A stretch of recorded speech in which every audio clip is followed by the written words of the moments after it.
이제 함께 말씀을 보시겠습니다. 말씀은 유다서 1장 17절에서 23절까지의 말씀입니다. 유다서 1장 17절에서 23절까지의 말씀을 함께 교독하시겠습니다. 사랑하는 자들아, 너희는 우리 주 예수 그리스도의 사도들이 미리 한 말을 기억하라. 그들이 너희에게 말하기를 마지막 때에 자기의 경건하지 않는 정욕대로 행하며 조롱하는 자들이 있으리라 하였나니, 이 사람들은 분열을 일으키는 자며 육에 속한 자며 성령이 없는 자니라. 사랑하는 자들아, 너희는 너희의 지극히 거룩한 믿음 위에 자신을 세우며 성령으로 기도하며 하나님의 사랑 안에서 자신을 지키며 영생에 이르도록 우리 주 예수 그리스도의 긍휼을 기다리라. 어떤 의심하는 자들을 긍휼히 여기라. 또 어떤 자를 불에서 끌어내어 구원하라. 또 어떤 자를 그 육체로 더럽힌 옷가지로 미워하되 두려움으로 긍휼히 여기라. 아멘. 오늘 주일 예배 또 이렇게 드리게 됐는데, 주일 예배 2부 예배 나오신 여러분들을 주님의 이름으로 환영합니다. 여기 서 있는 저는 이제 2021년도부터 기쁜 마을을 섬기게 되는 서동희 목사라고 합니다. 오늘 선포되어지는 말씀을 통하여서 성도님들 큰 은혜가 있기를, 성도님들 마음속에 큰 기쁨이 회복되기를 주님의 이름으로 소원합니다. 저번 주에는 2021년도를 시작하면서 이제 목회자들, 교회 직원분들이 다 함께 모여서 시무 예배하는 시간을 가졌습니다. 물론 그 어느 곳보다 방역 수칙을 잘 지키고 이렇게 예배를 드렸는데요. 이때 이 시무 예배를 마친 후에 이제 목회자들은 또 따로 모여서 담임 목사님의 이야기를 듣는 잠시 시간을 갖게 되었습니다. 이렇게 모였을 때 담임 목사님께서 저희 목회자들에게 이렇게 신신당부하는 시간을 가졌었는데요. 코로나로 인해서 이제 한국 교회가 많은 타격을 받았고, 그리고 많은 목사님들과 전문가들은 이제 코로나가 종식되었다 할지라도, 아마 모든 것이 끝나고 교회에 나올 수 있는 상황이 된다 할지라도 아마도 기존 교인의 약 30% 정도만 교회로 돌아오지 않을까, 이렇게 예상한다라고 저희에게 말씀을 하셨습니다. 솔직히 이 말을 듣는데 마음속으로는 정말 과연 그 정도일까라는 생각을 이렇게 의심을 했었는데요. 요 며칠 충격을 받은 몇 가지 사건들을 경험하면서 진짜 그럴 수도 있겠다라는 생각을 잠시 이렇게 해봤습니다. 신년이 되어서 어떤 부목사님이 성도님들에게 전체 문자를 보내셨습니다. 새해 복 많이 받으시고 하나님의 큰 은혜가 있기를 바라는 마음으로 문자를 보냈는데, 어떤 부목사님이 이런 답장을 받으셨다라고 합니다. 개독 새끼들이라는 답장을 받으셨다라고 합니다. 아시겠지만 개독이라는 것은 기독교 예수님을 믿는 사람들을 비하하는 그러한 표현인데요. 물론 나중에 밝혀지긴 했지만 그분이 성도가 아니라 비신자분이었다라는 것이 밝혀지기는 했지만, 요즘 기독교를 향한 사람들의 반응이 진짜 만만치가 않구나라는 것을 어느 정도 체험을 할 수가 있었습니다. 또 그뿐만이 아니죠. 또 여기 우리 함께 있는 강서맘이라는 곳, 이런 곳에서 교회를 향한 어떤 비난의 화살들, 댓글들을 보면은 진짜 이 모든 코로나가 끝나도 우리의 상황들이 정말 쉽지 않겠다라는 생각을 가끔씩 해보곤 했습니다. 또 개인적으로 제가 많이 애용하는 당근마켓이라는 것이 있습니다. 사람들이 사용하던 제품을, 중고 물품을 팔고 사는 곳인데, 그곳에는 이전에는 또 볼 수 없었던 물품들도 올라오는 것을 볼 수가 있었습니다. 바로 교회에서 사용하던 강대상 2개였습니다. 목사님께서 더 좋은 것으로 업그레이드 하시기 위해 이것을 파시나라는 생각도 이렇게 했지만, 한편으로는 이런 생각이 들었습니다. 교회가 정말 어려워져서 이제 목회를 그만하려 하시나라는 생각이 이렇게 들었습니다. 이러한 것들을 다 종합해서 봤을 때 진짜 담임 목사님께서 말씀하신 대로 모든 것이 회복된다 할지라도, 코로나가 종식된다 할지라도 진짜 교회에서의 어떤 생활들과 모든 것들이 쉽지 않겠다라는 것을 이렇게 추측을 해봤습니다. 어쨌든 그러하기 때문에 담임 목사님의 권면은 바로 이것이었습니다. 우리가 마주하는 상황, 특별히 2021년도의 상황이 정말 쉽지 않기 때문에 올해 한 해는 교회의 본질을 지키는 시험의 시간이 될 것이다 라고 말씀을 하셨습니다. 그리고 이 일의 목회자들이 더 열심히 준비해야 된다라는 것을 권면을 하셨습니다. 코로나 때문에 이것을 못합니다. 어려움 때문에 이것을 못합니다. 이렇게 파묻혀서 생각하지 말고 성도님들을 위해서 더욱더 적극적으로 무엇을 해야 될지를 고민하는 그런 한 해가 되어야 된다라고 말씀을 하셨습니다. 목사님의 이야기를 듣는데 정말 그런 것 같았습니다. 현재 어떤 사람들은 밀려온 코로나의 파도에 맞아서 정신을 못 차리고 허우적대는 분들이 있는가 하는 반면에 어떤 사람들은 그 코로나의 파도를 잘 타고 나름 이겨내고 있는 사람들도 있는 것을 봅니다. 하지만 더 중요한 것은 이 코로나의 파도가 다 끝난 후에라는 것이죠. 왜냐하면 이 코로나로 모든 것이 끝나는 것이 아니고, 코로나가 끝난다 해서 모든 것이 끝나는 것이 아니고 또 다른 어려움의 파도가 우리 가운데 다시 올 것이기 때문입니다. 예수님이 다시 오시는 그날까지 이것은 멈추지 않을 것이기 때문입니다. 이러한 상황 가운데 살고 있는 우리는 과연 무엇을 준비해야 할까요? 특별히 담임 목사님께서 말씀하신 그 교회의 본질을 지키기 위해서 우리가 2021년도에 해야 하는 것은 과연 무엇일까요?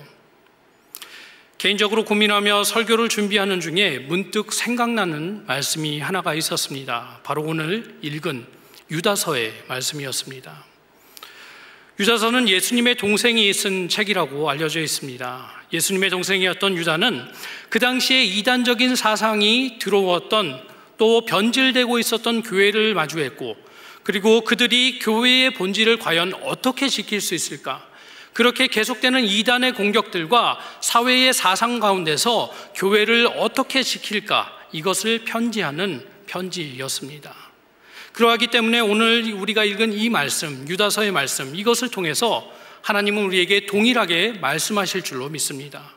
교회의 본질을 지키기 정말 어려운 시기, 우리가 과연 무엇을 해야 될까? 코로나가 마치고 난 뒤 우리가 2021년도 앞으로 나아가기 위해서, 또 다른 어려움의 파도를 넘기 위해서 무엇을 해야 할까? 바로 이 유다서의 말씀을 통해서 한번 생각해 봐야 한다는 것이죠. 바라고 원하기는 이 시간 성령의 음성을 듣고 이것들을 잘 준비하는 모든 성도님들 되시기를, 그리하여서 예수님이 다시 오시는 그날까지 날마다 승리하는 모든 주의 백성들이 되시기를 주님의 이름으로 소원합니다. 첫째로 유다는 이렇게 말씀하고 있습니다. 말씀만 기억하라 라고 말씀하고 있습니다. 말씀만 기억하라. 17절의 말씀입니다. 17절의 말씀을 다 함께 읽어보시겠습니다. 사랑하는 자들아, 너희는 우리 주 예수 그리스도의 사도들이 미리 한 말을 기억하라 라고 합니다. 유다 당시 교회의 본질을 흔드는 일이 나타났습니다. 혹시 율법 폐기론자라고 들어보셨습니까? 예수님이 십자가에서 우리를 위해 돌아가셨기 때문에, 또 우리를 위해 죽으셨기 때문에 이제 우리는 자유인이며 율법을 지킬 필요가 없다라고 주장하는 것이 율법 폐기론입니다. 자, 그런데 이게 유다 시대의 교회에 주장되었다라는 것이죠. 그래서 유다는 이런 사람들을 표현할 때 유다서 1장 계속 이렇게 표현을 합니다. 4절에는 가만히 들어온 사람같이 경건하지 않고 은혜를 방탕한 것으로 바꾸었다라고 언급을 하고 있고요. 또 10절에는 그들은 이성 없는 짐승같이 본능으로 하는 그것으로 멸망한다라고 이야기를 하며, 18절에는 자기의 경건하지 않은 정욕대로 행하는 사람들, 또 19절에는 육에 속한 자라고 표현을 하고 있습니다. 이들을 마주한 유다는 지금 이렇게 권면을 하고 있는 것이죠. 그들과 대적해서 싸워라, 그들을 교회에서 쫓아내버려라 라고 말하지 않고 17절의 말씀, 예수 그리스도의 사도들이 미리 한 말을 기억하라 라고 권면하고 있는 것입니다. 비록 그 사람들이 말하는 것이 옳은 것 같고 귀에 좋게 들려서 그것을 따라가고 싶은 마음이 있다 할지라도, 이미 사도들을 통해서 이런 사람들이 일어날 것이다 알려주신 그 하나님의 말씀이 있기 때문에, 사도들의 그 가르침이 있기 때문에 오직 그것만을 따라가야 된다라고 권면을 하고 있다는 것이죠. 하나님께서 선지자를 통해, 또 예수님을 통해, 사도들을 통해 우리에게 말씀을 주신 이유가 무엇입니까? 많은 이유가 있지만 그 중에 하나는 이 어지러운 세상 가운데서 하나님의 뜻이 무엇인지를 분별하게 하시기 위함입니다. 그러니 다른 사람들의 가르침에 집중하지 말고 많은 사람들의 그 목소리에 집중하지 말고 이 말씀, 하나님의 말씀만 보라라고 이야기한 것이죠. 오늘 이 유다의 이 말씀을 우리 식으로 바꾸면 이렇게 바꿀 수 있을 것 같았습니다. 세상에 수없이 많은 사상들과 주장들과 가르침, 지도자들이 있다. 하지만 그러한 사상도 아니고 정치가도 아니고 이데올로기도 아니고 오직 성경 말씀만 기억하라라고 바꿀 수 있을 것입니다. 다시 한번 말씀드리겠습니다. 어떠한 사상이나 정치가나 리더나 이데올로기나 심지어는 말씀을 가르치는 인간 목사도 아닌 성경 말씀만 기억하라라고 우리에게 말씀하고 있다는 것이죠. 이것은 우리에게 참으로 필요한 것임을 요즘 세대를 통해서 볼 수가 있습니다. 왜냐하면 지금 현재 한국교회 안에서도 수없이 많은 주장들이 나타나고 있으며 수없이 많은 가르침이 나타나고 있기 때문에 성도들과 많은 사람들이 어지러움 가운데 신앙생활을 하고 있기 때문입니다. 왜 이런 이야기가 있습니다. 난세에 영웅이 나온다라는 표현이 있습니다. 어려운 시기일수록 사람들이 영웅을 찾게 되고 영웅으로 추앙하기 때문에 이러한 어려운 시기일수록 영웅이라 불리는 많은 사람들이 나타날 것이다 라고 이야기를 합니다. 그런데 지금 코로나 시대를 지나고 있는 현대 기독교 안에서도 동일한 현상이 일어나고 있습니다. 소위 유명한 목사님들의 지혜와 조언을 사람들이 듣기를 원하며 뛰어난 해결책을 내는 목사님을 찾기를 원하며 뛰어난 해결책을 내는 선교사님들을 난세의 영웅으로 추앙하기 시작하는 모습을 볼 수가 있습니다. 남이 하지 못하는 행동들과 또 남이 하지 못하는 주장을 하면 영웅으로 생각하고 따르는 모습들을 심심치 않게 볼 수가 있습니다. 또 정도가 심각한 분들은 그 사람의 권위를, 목사나 선교사나 어떠한 리더의 권위를 마치 성경의 권위와 같이 똑같이 취급하여서 신봉하는 모습들도 볼 수가 있습니다. 하지만 기억해야 할 게 있다는 것이죠. 그분들이 놓치고 있는 게 있다는 것입니다. 세상에는 그렇게 특별한 사람이 없다라는 사실입니다. 물론 우리는 하나님께서 세우시는 권위자들을 존경하고 사랑하고 그들을 위해서 기도해야 되는 것은 맞습니다. 하지만 아무리 뛰어나 보이는 사람이라 할지라도 더 깊게 들어가면은 나보다 조금 더 나은 사람, 아니면 나보다 조금 더 나은 사람이라는 것을 다시 한번 생각해 봐야 한다는 것이죠. 왜냐하면 우리는 하나님 앞에서 모두 죄인이기 때문입니다.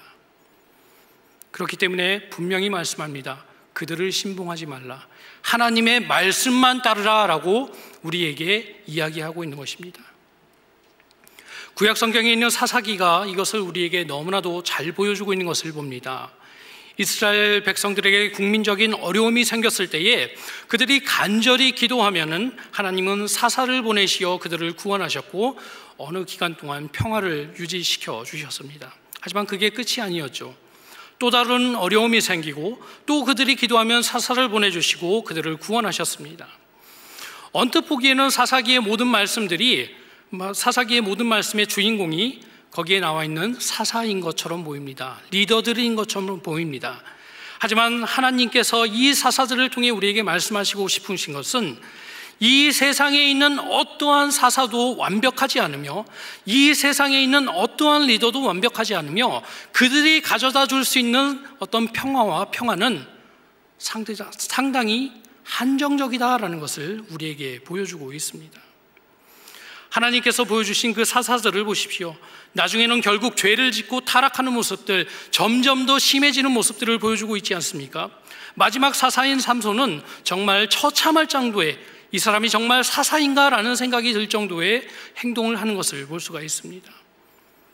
인간은 뛰어나 보이지만 다 거기서 거기이다.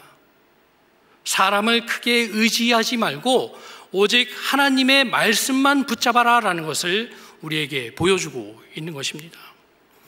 이스라엘 백성들에게 왕이 없어서 그렇게 타락하게 되었습니까? 왕을 세웠어도 사울과 다윗, 솔로몬 어떤 길을 걸었는지 우리는 너무나도 잘 알고 있지 않습니까? 종교인들, 레위인들 어떤 일이 일어났는지 너무나도 잘 알고 있지 않습니까?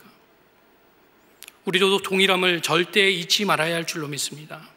우리는 늘 우리의 이 어려움에서 구원할 어떠한 사사를 바라보고 제사장을 바라보고 레위인을 바라보고 왕을 바라보고 있지만 또 난세의 영웅이 나타나서 이 모든 것을 정리해주고 해결해줄 것을 원하고 있지만 하나님께서는 우리에게 분명히 말씀하고 계십니다.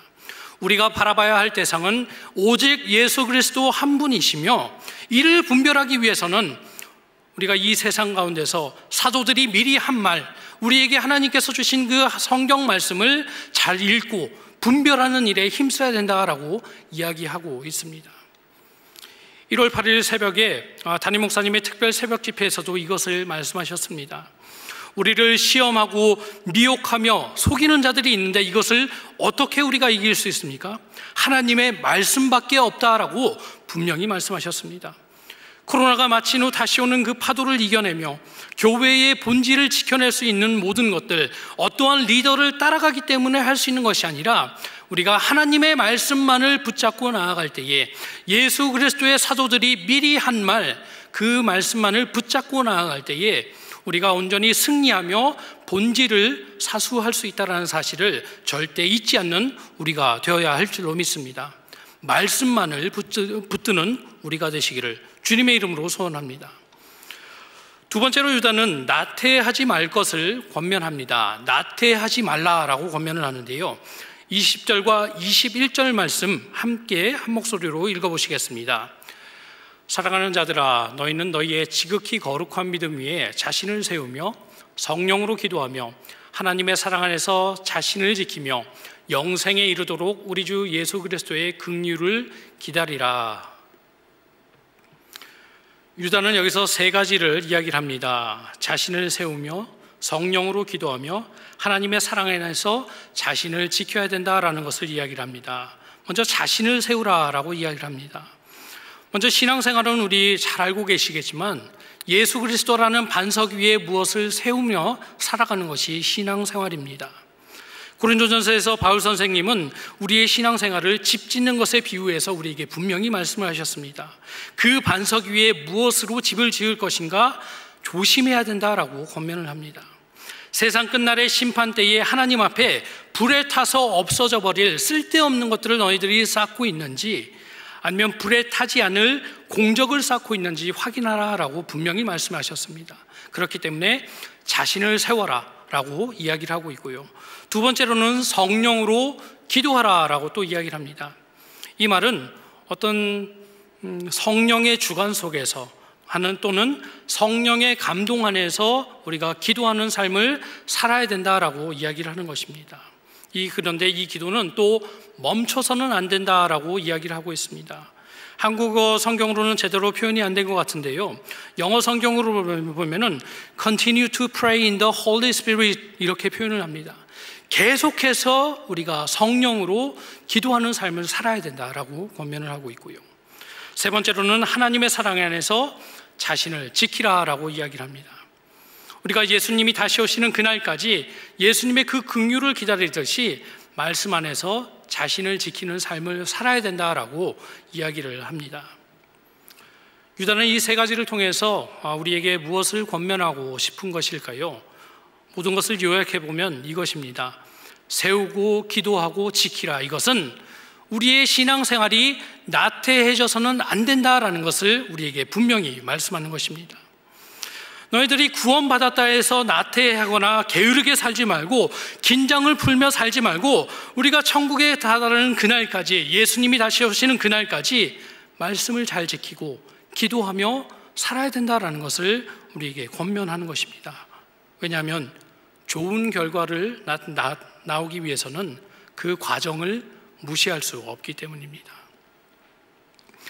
제가 3년 동안 사역했던 5층의 이 젊은이 부서도 그랬고 이제 올라와서 7층 교구 목사님과 함께 하는데요, 이곳에 있으면서 정말 감사한 것이 있습니다. 무엇이냐면 헌신해 주시는 어떤 목사님들을 통해서 양질의 커피를 날마다 이렇게 마실 수가 있습니다.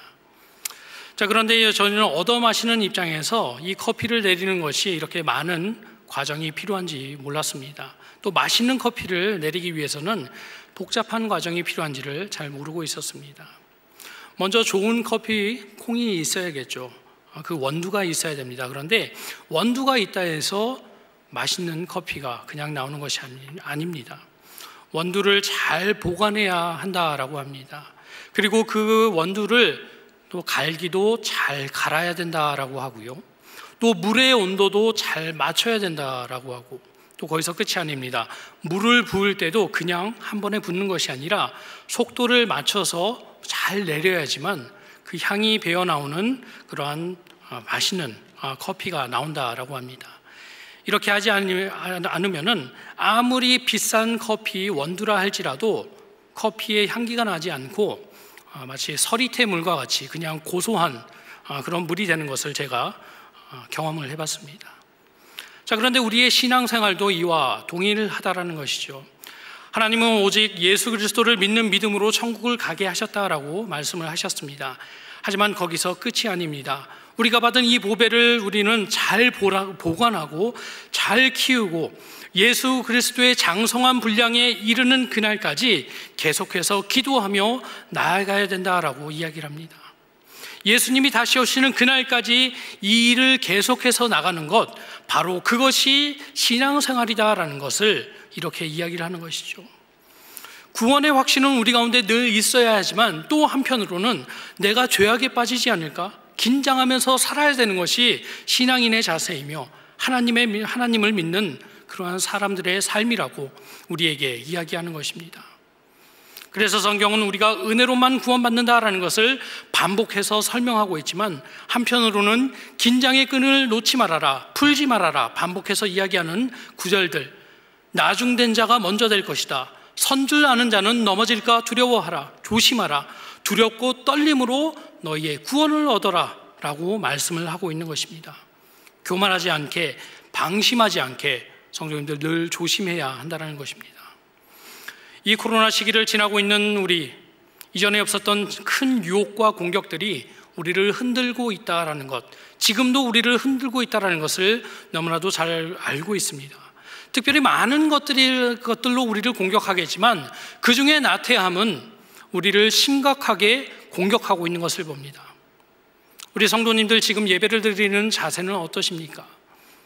예배당에 나와서 예배할 때는 모든 것을 갖추고 일찍 일어나서 모든 것들을 준비했던 우리 성도님들, 지금 그 예배의 자리에서 영상으로 예배 드리고 계시지만 과연 어떠한 자세로 예배를 드리고 계십니까? 영상으로 예배하던 습관이 남아서 아마 코로나가 끝난 이후에도 우리는 이 습관을 쉽게 버리지 못할 걸로 봅니다. 우리 성도님들 기억하셔야 됩니다. 그러하기 때문에 기억하셔야 됩니다. 코로나가 그친 후 더 큰 어려움의 파도를 우리가 준비해야 된다는 것, 이것이 끝이 아니라 더 큰 어려움이 우리에게 올 수도 있다는 사실을 기억하며 그러하기 때문에 세우고 기도하고 지키는 일에, 게으르지 않는 일에 더욱더 힘쓰는 우리가 되어야 할 줄로 믿습니다. 코로나가 종식된 후에도 예수님이 다시 오시는 그날까지 함께 모여 예배하는 일에 힘쓰는 우리가 되어야 할 것이며, 코로나가 종식된 후에도 예수님이 다시 오시는 그날까지 배우는 일에 더욱더 힘쓰는 우리가 되어야 할 것입니다. 이럴 때에, 우리가 이러한 자세로 나아갈 때에, 게으르지 아니할 때에 우리가 교회의 본질을 지키는 일에 더욱더 잘 감당할 수 있을 줄로 믿습니다. 이러한 모든 성도님들이 되시기를 다시 한번 주님의 이름으로 소원합니다. 마지막 세 번째로 유다는 이것을 권면합니다. 긍휼을 잃지 말라라고 권면을 합니다. 21절의 말씀은 이렇게 이야기를 합니다. 우리 주 예수 그리스도의 긍휼을 기다리라라고 이야기를 합니다. 첫째로 우리가 하나님께 긍휼 받을 사람이라는 것을 유다는 언급을 하고 있습니다. 상기시키고 있습니다. 우리는 하나님의 긍휼 없이는 하루도 살아갈 수 없는 사람이기 때문에 유다는 이것을 지금 이야기하고 있는 것이죠. 그런데 유다는 그런 긍휼 받은 사람들이 또 무엇을 해야 되는지도 이어서 말씀하고 있는데요, 그것은 바로 다른 사람들을 긍휼히 여기는 마음이 우리 가운데 있어야 된다라는 것을 이야기를 합니다. 22절과 23절의 말씀을 우리 한 목소리로 함께 읽어보시겠습니다. 어떤 의심하는 자들을 긍휼히 여기라. 또 어떤 자를 불에서 끌어내어 구원하라. 또 어떤 자를 그 육체로 더럽힌 옷까지도 미워하되 두려움으로 긍휼히 여기라 라고 말씀을 하고 있습니다. 어떤 의심하는 사람들, 교회 안에서 의심하고 어려워하는 사람들이 있다면 그 사람들을 긍휼히 여겨라 라고 이야기를 합니다. 어떤 자를 그 육체로 더럽힌 옷까지도 미워하되 두려움으로 긍휼히 여겨야 된다라는 것을 이야기를 합니다. 죄를 미워해야 된다, 이것을 말씀하시죠. 심지어 그 죄가 묻어있는 옷까지도 가까이 하지 않겠다라는 자세를 가지라. 하지만 그 사람은 긍휼히 여기는 마음이 너네 가운데 있어야 된다라는 것을 사람들에게 권면하고 있습니다. 그렇게 교회를 어지럽히는 사람들이 있다 할지라도, 성경을 모르는 사람들이 있어서 다른 사상을 가져와서 심는 사람들이 있다 할지라도, 또 마음에 드는 사람들의 편을 들며 편을 가르는 사람들이 있다 할지라도 그들을 쫓아내고 미워하지 말고 오히려 그들을 긍휼히 여기는 마음이 그들 가운데 있어야 된다라고 유다가 권면하는 것이죠. 특별히 긍휼히 여긴다라는 이 단어, 엘레오스라는 이 헬라어의 단어는 신약 성경에서 27회 정도 사용이 됐다라고 하는데요, 그 중에 한 곳이 바로 선한 사마리아인의 비유에 사용된 것을 볼 수가 있습니다.